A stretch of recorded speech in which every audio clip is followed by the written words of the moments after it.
Hello there, I'm Ollie, and this is my World of Metal. Today, we'll be talking about Incineration Festival 2026. I went there again for the third time, and it's a pretty cool festival. It takes place in the heart of London, or Camden town specifically, spanning across a few venues. This year, five venues, and it pulls in some pretty niche and extreme metal acts from all over the world. Usually black death metal, get a bit of thrash, doom, post metal sometimes. But yeah, this year's lineup was pretty solid, with the likes of Internal Bleeding headlining the Underworld.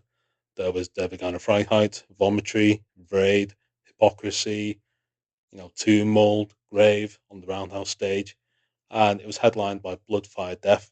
Bloodfire Death being what is essentially a tribute band to the life and work of Bathory, but it's not just random musicians you find in the pub. It's really seasoned extreme metal musicians, ex and current members of Waitain, Mayhem, Emperor, Enslaved, and in this year's edition there was even the original bassist from Bathory. So that's about as authentic as a tribute band as you can really get, really. And I will talk about this headline set a bit later on in this video. Now, coming into the festival, I'm not going to lie, there was some residual anxiety from the year prior, namely because it was just so goddamn busy. I remember trying to watch Spectral Wound in the Electric Ballroom 2025, and I was pretty much like this for 30 minutes before I decided, no, I'm going somewhere else. And I think they listened to the feedback that people were giving because in 2025 they sold, venue specific tickets. Rather, they sold out and then they decided to give tickets to enable people to buy tickets from venues that weren't the Roundhouse. So the Roundhouse being the biggest venue, around about 3,000 cap, and the next biggest was Electric Ballroom, which is about 1,500 cap. But it just led to overcrowding. Plus, the biggest venue, the Roundhouse, only opened at about 4 o'clock that day last year in 2025. So I think they listened to feedback where they didn't have venue specific tickets on sale, and the Roundhouse opened a lot early this time. Again, that's another point I'm going to get onto a bit later in this video. But our day was going to start at the Electric Ballroom to see AFSCI, but they pulled out very, very late due to medical reasons. And that meant that, well, they didn't have enough time to fill the vacant slot, which is very much understandable. So instead, we went to the Underworld to see Mutagenic Host. Now, they're a British death metal band, and it's a name that I've seen quite a lot. They played in Manchester a few times, but just never got a chance to see them.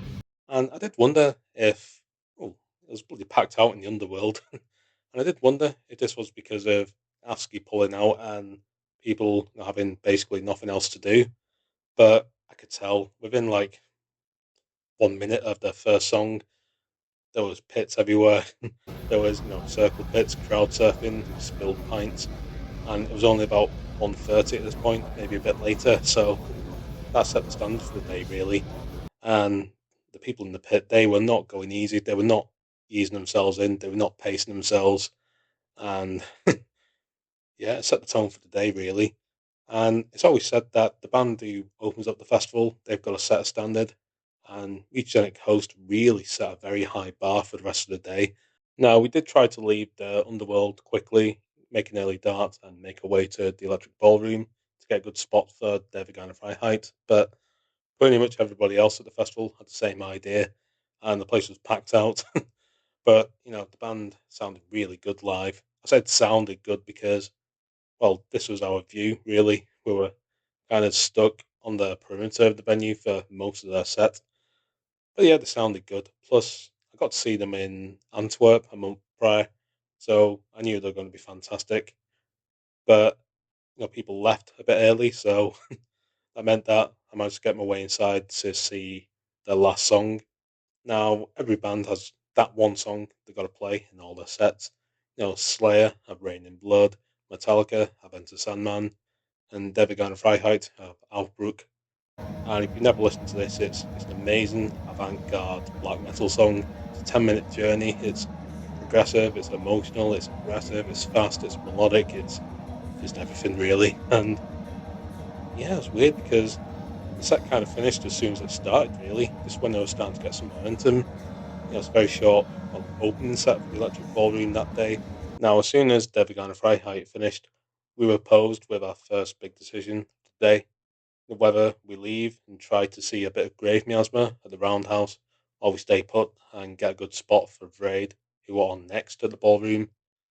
And this doesn't really sound like a big decision, but factor in the fact that it's a good 10-15 minute walk to the Roundhouse from the Electric Ballroom, and Grave Miasma started immediately after Devagana Freiheit finished. And yeah, it's just, if you've ever been to Camden on a Saturday, you'll just know it's an absolute wrestling match trying to get through the crowds and weaving your way through everyone. And this feels like they could do so much better. The festival could do so much better with this. I mean, later on in the day, they had bigger gaps. Between Hypocrisy and Bloodfire Death, there was a good 15-minute gap. I think they should have done that all day, really. Even if that means taking away a band, because, yeah, it just feels like a disservice to the customers and also to Grave Miasma, who, fantastic extreme metal band from the UK. So we didn't get a chance to see them. We just stayed in the Electric Ballroom for Vreid. So again, we stayed in the Electric Ballroom for Vreid, and the set opened with Kraken, which is the soundtrack to the sci-fi movie, also named Kraken. It's quite austere, quite intimidating, quite mysterious. And yeah, the music started, and they were coming at the end of I think a 5 week tour. I think they said a 5 week tour across Europe, and you could have forgiven them for being a bit tired, a bit rusty, but it felt like a pretty robust and professional performance, even if they were a bit tired. And yeah, they got an interesting approach to black metal. You know, well, even if you can call it black metal, it's definitely got a heavy metal backbone to it, and yeah, just don't necessarily stick to what the genre dictates, and I really respect that. But my friends weren't really into it, which is a bit bizarre. So to be honest, we left a bit early and got to the Roundhouse for Fuming Mouth. Now, Fuming Mouth were no strangers to the UK crowd. I believe the last time they played was in November 2024 at Damnation Festival. And yeah, it's quite an interesting approach to death metal, more of a modern, forward thinking approach that blends bits of hardcore in there. But I'll be honest, I just wasn't really into it. And I could tell the Roundhouse was a bit too quiet for him, the crowd was a bit too thin, and it felt like it would have been better on a smaller, more intimate stage. I mean, the vocalist tried to get a pit going, but it just fell a bit flat and felt a bit awkward, to be honest. And maybe being a bit too harsh, but yeah, I just think it would have been better on a smaller stage, I think. Then it was back to the Electric Ballroom for a bit of Swedish death metal, Vomitory, and this was genuinely one of the highlights of the day for me.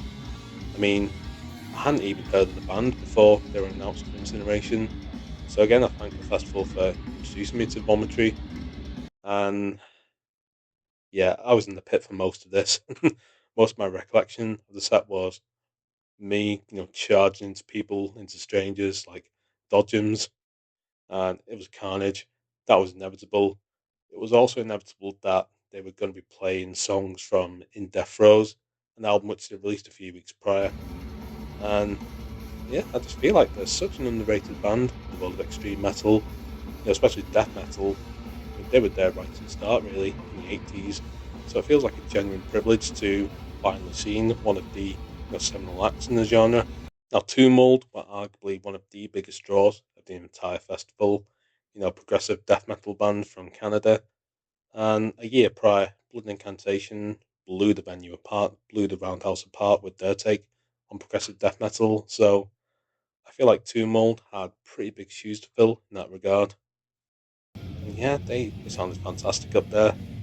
It was a really interesting mix, mix of progressive psychedelic elements, those intricate, more complex patterns, as well as the brute one brutal death metal.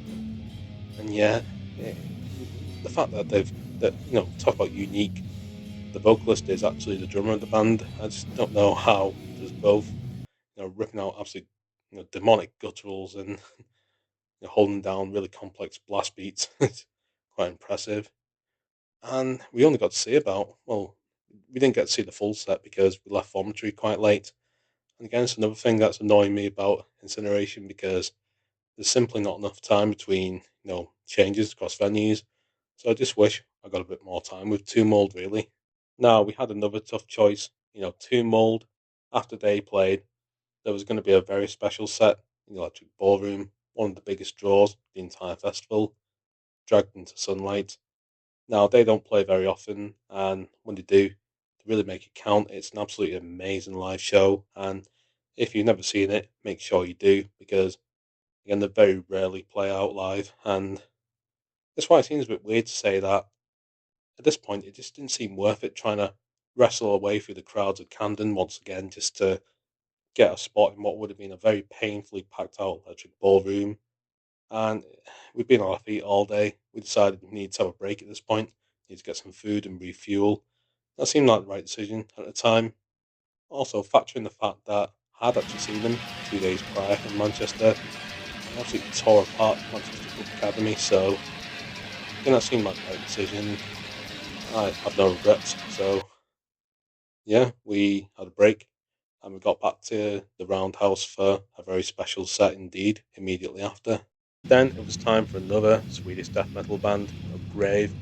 Vomitory had tore apart the Electric Ballroom a few hours prior, and Grave were definitely not going to be showing up. There was something in the water in Sweden, definitely, and Grave just proved that. I mean, it was a bit quiet at first because they started 10 minutes early for some reason, but it started packing out, and the pits got bigger and bigger. And I noticed there was actually the vocalist of Human Mouth. He was in the pit at first, starting things off. Yeah, that's pretty cool to see musicians, supporting other musicians in that way. Seeing musicians mingle with the crowd as well. But yeah, back to Grave. It's just old school death metal. There's no pins, no whistles, no bells, and no pins. Anyway, no fancy bits. It's just good old fashioned raw, brutal death metal. And I listened to them on record a few weeks prior, but something else live. They really stepped it up. This sound. They are a live band, and yeah, they added bits of pyro in there as well, just to make it feel more special. It was quite a special set anyway because it was actually the first time the original lineup played in England. So yeah, that made it feel like a I was there moment. And yeah, I'm a massive fan of Grave now. It's took me 30 years to find them, but better late than never, I suppose. Then it was time for the headliner, Blood Fire Death. Now, I won't lie, I was a bit skeptical. I did wonder how a band like a tribute band could headline a festival of this size. And also, I was never a big fan of Bathory, never have been really. So I wanted to check it out though. I felt like I had to because the festival had set quite a high bar, saying that it's a real special tribute set. And if you look at the lineup, had the likes of ex members of Emperor, the current members of Enslaved, Waitain, Mayhem, even the original bassist from Bathory. So it's not just random pub musicians. It's a pretty star-studded lineup, a who's who of extreme metal, really. And yeah, they absolutely went for it in terms of production. With the pyro, the lighting was spot on. Just everything made it feel so special. And it's interesting because Bavary never really played the big venues. They kind of stayed in small pubs, really. Well, not small pubs, but the smaller venues. Considering they were the founders, really, of black metal, it makes you wonder, what would they have been if they had played big venues like the Roundhouse. And I think that's why Bloodfire Death was so interesting because it's like their interpretation of what the Barbary could have been, the huge arenas with modern production. And yeah, I mean, my friend summed it up the best. He said that's what evil should sound like. And I was skeptical, but that skepticism really evaporated. I was really impressed by it. It does genuinely feel like I've seen, metal history really. So there we go. Those are my thoughts on Incineration 2026. Now, to be honest with you, I felt like it was better organised in 26. I mean, 2025 was a bit of a disaster, but I feel like just a few things can make the festival amazing. Just having a large gap between the ballroom and the roundhouse and other venues, just to give people more chance to navigate through the crowds and make it more accessible for people with disabilities. and those who are less mobile, and make the festival more accessible. It seems so simple, really. I mean, if that means sacrificing a band, so be it. I mean, realistically, you're not going to see them all, so you might as well just cut back.